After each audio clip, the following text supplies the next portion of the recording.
Hello students, UG learning class में आपका स्वागत है। आज हमारी फिजिक्स की 5th क्लास है, जिसमें आज हमारा टॉपिक है वेक्टर क्षेत्र का डाइवर्जेंस ऑफ वेक्टर फील्ड। तो हम ये जो डाइवर्जेंस ऑफ वेक्टर फील्ड, ये टॉपिक इम्पॉर्टेंट टॉपिक है आपका एग्ज़ाम पर्पस से। अब हम समझते हैं कि डाइवर्जेंस होता क्या है। तो डाइवर्जेंस क्या होता है? डाइवर्जेंस होता है कि यदि हम कोई हमने वेक्टर फील्ड लिए, वेक्टर फील्ड में हमने क्या लिया है, एक यूनिट वॉल्यूम लिया है। तो यूनिट वॉल्यूम से निकलने वाले फ्लक्स या अपसरित होने वाले फ्लक्स को हम क्या बोलते हैं, हम डाइवर्जेंस के थ्रू शो करते हैं। तो इसमें हमने क्या लिखा है, किसी बिंदु पर वेक्टर क्षेत्र का डाइवर्जेंस क्या होता है, एक स्केलर क्वांटिटी होता है। तो अब हम वो देखते हैं कि स्केलर क्वांटिटी कैसे होता है। यहाँ हमने लिखा है divergence A equal to del dot A. तो डेल डॉट ए हमने लास्ट टॉपिक में भी देखा था, ग्रेडियंट ऑफ स्केलर फील्ड में, कि हमने प्रूफ किया था उसमें कि स्केलर फील्ड का ग्रेडियंट क्या होता है, एक वेक्टर क्वांटिटी होता है। तो उसमें gradient phi equal to del phi proof किया था। तो डेल कैसा ऑपरेटर है, यहाँ पे एक वेक्टर क्वांटिटी है। तो ये, और ए क्या है, यहाँ पे वेक्टर फील्ड है। तो इसका जो डाइवर्जेंस होगा वो कैसा होगा, स्केलर क्वांटिटी होगा। अब ये हम प्रूफ करेंगे। तो हम यहाँ देखते हैं, हमको डेल ऑपरेटर की वैल्यू पता है क्या होती है, I cap del upon del X plus J cap del upon del Y plus K cap del upon del Z. A vector field A की वैल्यू होती है I cap A X plus J cap A Y plus K cap A Z. अब हमें यहाँ पे del dot A vector की value निकालनी है। हम दोनों ब्रैकेट का डॉट प्रोडक्ट देखेंगे। डॉट प्रोडक्ट देखने के बाद हमें क्या मिलेगा, यहाँ से डाइवर्जेंस ए इक्वल्स टू क्या लिखा है, डेल डॉट ए। तो ये दोनों इक्वल है, that means del dot A की वैल्यू किसके इक्वल होगी, डाइवर्जेंस ए के। तो यहाँ पे हमें क्या वैल्यू मिल जाएगी, divergence A equals to del A X upon del X plus del A Y upon del Y plus del A Z upon del Z. यहाँ पे हमने पार्शियली डिफ्रेंशिएट इसलिए किया है क्योंकि हमें जो वेक्टर देखना, जो हमें पॉइंट ले रहे हैं हम वेक्टर फील्ड में, तो ये तीनों एक्सेस के अलोंग है। मतलब मीन्स एक्स वाई जेड तीनों एक्सेस के अलोंग देखना है, इसलिए हमने क्या किया है, इसको पार्शियली डिफ्रेंशिएट किया है। अब हम इसे मैथमेटिकल फॉर्म में प्रूफ करेंगे। अब हम यहाँ पर divergence of vector field A in terms of Cartesian coordinate. अब हम यहाँ पे प्रूफ देखेंगे डाइवर्जेंस का कार्तीय निर्देशांक पद्धति में। यहाँ पे हमने क्या लिया है, एक समांतर षटफलक लिया है, जिसमें क्या हो रहा है, फ्लक्स एंटर कर रहा है और एग्जिट कर रहा है। दैट मीन्स फ्लक्स एक अंदर की तरफ प्रवेश कर रहा है और फिर बाहर निकल रहा है। इसके हमने एक्स वाई जेड तीनों एक्सेस के अलोंग हमने डायरेक्ट साइड्स ली हैं, D X D Y and D Z. और तीनों ही एक्सेस के अलोंग हमने वेक्टर्स लिए हैं, A X A Y and A Z. अब हम यहाँ पे क्या देख रहे हैं, एक्स अक्ष के अनुदिश ए एक्स के बढ़ने की दर, मतलब कि वेक्टर फील्ड का बढ़ने की दर देख रहे हैं। तो बढ़ने की दर ये क्या हो जाएगी, del A X upon del x. वैसे ही वाई एक्सेस के लिए भी हो जाएगी del A Y upon del Y. वैसे ही सेम जेड एक्सेस के लिए भी हो जाएगा del A Z upon del Z. अब यहाँ पे हमने इसका यूनिट वॉल्यूम लिया है, तो यूनिट वॉल्यूम क्या हो जाएगा, volume D V equal to D X D Y and D Z. हमें डाइवर्जेंस निकालना है। तो डाइवर्जेंस हम कैसे निकालेंगे, किसी एक सरफेस के अलोंग क्या निकालेंगे, यूनिट वॉल्यूम का यदि हम डिवाइड कर देते हैं तो हमें क्या मिल जाता है, डाइवर्जेंस मिल जाता है उस वेक्टर फील्ड के लिए।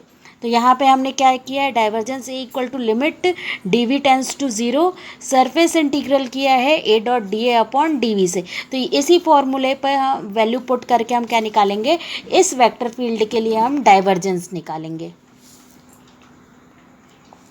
अब माना हमने कि डी एक्स डायरेक्शन में जब वेक्टर फ्लक्स एंटर करता है, तो यदि वह डी एक्स की हाफ दूरी तय करता है, तब A X vector field A में क्या कमी आती है, minus del A X upon del X D X by two. D X by two क्यों लिखा है, क्योंकि यहाँ पे जो वेक्टर है उसने फ्लक्स ने कितनी दूरी तय की है, आधी दूरी तय की है, इसलिए हमने यहाँ पे डी एक्स बाय टू लिखा है। अब ए डी एच ई फलक पर वेक्टर ए का एक्स घटक, यहाँ पे क्या क्या मिल जाएगा, कमी हो रही है फ्लक्स में, तो हमने क्या लिखा है A X minus del A X upon del X D X by two. अब हम कौन सा फेज ले रहे हैं, B C G F. B C G F कौन सा फेज है, ये वाला फेज है, बी सी जी एफ। ये वाले फ्लक्स में हम क्या देख रहे हैं, हम वेक्टर ए का क्या देख रहे हैं, एक्स घटक देख रहे हैं। अब यहाँ से क्या हो रहा है, फ्लक्स निकल रहा है, तो जब फ्लक्स बाहर निकलेगा तब उसमें फ्लक्स में क्या होगी, वृद्धि होगी। तो वृद्धि को हम किस में दर्शाएंगे, प्लस साइन से, तो A X plus del A X upon del X D X by two. अब flux A D H E में प्रवेश करने वाला फ्लक्स क्या है, वेक्टर क्षेत्र इंटू फलक का क्षेत्रफल। तो ये एंटर करने वाला फ्लक्स क्या था, ये वाला था, तो ये हमने लिखा। और क्षेत्रफल क्या आ जाएगा, ये एक्स एक्सेस के अलॉन्ग है, इसलिए हमने यहाँ पे क्या लिया है, ओनली डी वाई और डी जेड। अब क्या लिया है यहाँ पे, flux B C G F से बाहर निकलने वाला फ्लक्स। तो बी सी जी एफ से बाहर निकलने वाला फ्लक्स क्या था, ये वाली क्वांटिटी थी।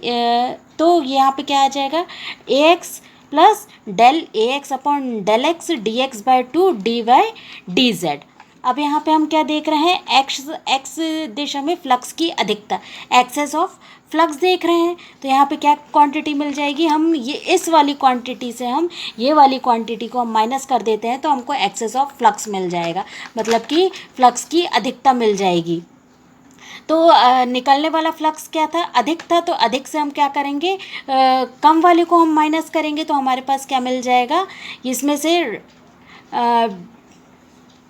ये ए एक्स और ए एक्स कैंसिल हो जाएगा, तो सिर्फ हमारे पास क्या क्वांटिटी बचेगी, del A X upon del X, और ये डी एक्स बाय टू भी कैंसिल हो जाएगा। तो यहाँ पे हमें बचेगा D X D Y D Z. और हमें पता है D X D Y D Z किसकी वैल्यू होती है, ये यूनिट वॉल्यूम की वैल्यू है ना, D V equals to D X D Y and D Z. इस इक्वेशन को हम क्या ले लेंगे, यूनिट इक्वेशन 1। ये जो इक्वेशन है हमें एक्स एक्सेस के लिए मिली है। अब हमें नेट फ्लक्स देखना है, तो नेट फ्लक्स के लिए ये एक्स एक्सेस के लिए सिमिलरली वाई एक्सेस के लिए भी हमें इक्वेशन मिल जाएगी, del A Y upon del Y D X D Y D Z. Similarly Z axes के लिए del A Z upon del Z D X D Y and D Z. अब total flux निकालना है हमें, तो total flux के लिए भी हम क्या करेंगे, तीनों इक्वेशन को क्या करेंगे, हम ऐड कर देंगे। ऐड करने के बाद हमें क्या मिल जाएगा, del A X upon del X plus del A Y upon del Y plus del A Z upon del Z D X D Y and D Z. ये अब ये जो है del A D X D Y and D Z, del A D V, और ये जो value मिल रही है ये हमें किसकी मिल गई है, डाइवर्जेंस ए की, जो हमें स्टार्टिंग में देखा था। और ये D Y D X D Y and D Z. अब D X D Y and D Z equals to D V क्या है, ये वॉल्यूम है। वॉल्यूम किसका है, ये जो हमने षटफलक लिया था, षटफलक का क्या है, आयतन है। अब हमने पहले ही बता चुका है कि ये हमें डाइवर्जेंस निकालना है, तो हम क्या करेंगे, जो हमने सरफेस लिया था उसका हम सरफेस इंटीग्रल निकालेंगे, और जो उसको हम किससे डिवाइड करेंगे, हम यूनिट वॉल्यूम से डिवाइड करेंगे। तो यूनिट वॉल्यूम से हम ये डिवाइड करेंगे, तो यहाँ से हमने क्या देखा कि ये डी और ये वाला डी क्या हो जाएगा, कैंसिल हो जाएगा। तो सिर्फ हमें डाइवर्जेंस की वैल्यू क्या मिल जाएगी, तो ये डेल ए इक्वल्स टू हमें क्या मिल जाएगा, डाइवर्जेंस से। और तो डाइवर्जेंस ए की वैल्यू हमें क्या मिल जाएगी, यहाँ पर del A X upon del X plus del A Y upon del Y plus del A Z upon del Z. इससे क्या प्रूफ होता है, किसी बिंदु पर वेक्टर क्षेत्र का डाइवर्जेंस एक क्या होता है, स्केलर क्वांटिटी होता है। ये हमने प्रूफ कर दिया कि किसी वेक्टर फील्ड, हमने एक वेक्टर फील्ड ली थी और जिसका डाइवर्जेंस हमने क्या देखा, एक स्केलर क्वांटिटी देखा। ये क्या है, ये आपको एग्जाम में ऑब्जेक्टिव के फॉर्म में भी क्वेश्चन आ सकता है कि किसी वेक्टर फील्ड का डाइवर्जेंस क्या होता है। तो ऑप्शन में रहेगा, वेक्टर होता है, स्केलर होता है, डाइवर्जेंस होता है, कर्ल होता है। तो किसी भी वेक्टर फील्ड का डाइवर्जेंस हमेशा क्या होता है, एक स्केलर क्वांटिटी होता है। तो ये हमने डेरिवेशन के थ्रू ये प्रूफ कर लिया कि किसी वेक्टर फील्ड का डाइवर्जेंस क्या होगा, एक स्केलर क्वांटिटी होगा। अब हम इसका फिजिकल सिग्निफिकेंस देखेंगे। अब हम फिजिकल सिग्निफिकेंस ऑफ डाइवर्जेंस को एक एग्जांपल के थ्रू समझते हैं। यदि हमने यहाँ पे एक वेक्टर ए लिया है जो कि क्या बता रहा है, एक द्रव का, किसी द्रव, बहते हुए द्रव का वेग बताता है, और बहते हुए द्रव के वेग के लिए यदि हम डाइवर्जेंस ए लेते हैं तो डाइवर्जेंस ए क्या बताता है कि किसी यूनिट वॉल्यूम से द्रव प्रवाह की दर क्या है। डाइवर्जेंस क्या बता रहा है कि यूनिट वॉल्यूम में द्रव प्रवाह की दर क्या है। अब ये जो डाइवर्जेंस है किसी भी वेक्टर फील्ड के लिए पॉजिटिव, नेगेटिव और ज़ीरो कुछ भी हो सकता है। तो यदि हम देखते हैं कि किसी वेक्टर फील्ड के लिए डाइवर्जेंस यदि पॉजिटिव आता है तो ये वेक्टर फील्ड में एंटर करने वाला फ्लक्स क्या होता है, एग्जिट करने वाले फ्लक्स से कम होता है। दैट मीन्स जो प्रवेश कर रहा है फ्लक्स उसकी वो क्या हो जा कम होगा निकलने वाले फ्लक्स की तुलना में। ठीक है। अब सेकंड क्या ले रहे हैं, डाइवर्जेंस यदि नेगेटिव आता है, नेगेटिव आता है तो जो फ्लक्स प्रवेश करेगा, फ्लक्स प्रवेश करने वाले फ्लक्स कैसा होगा, ज़्यादा होगा निकलने वाले फ्लक्स की तुलना में, है ना। यहाँ पे लिखा है प्रवेश करने वाला फ्लक्स निकलने वाले फ्लक्स से अधिक होगा।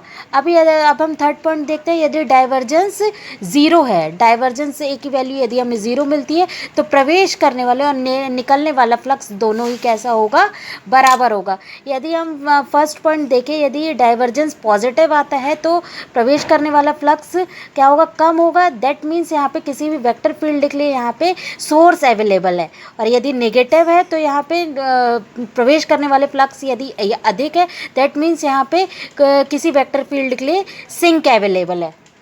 और थर्ड यदि हम देखें,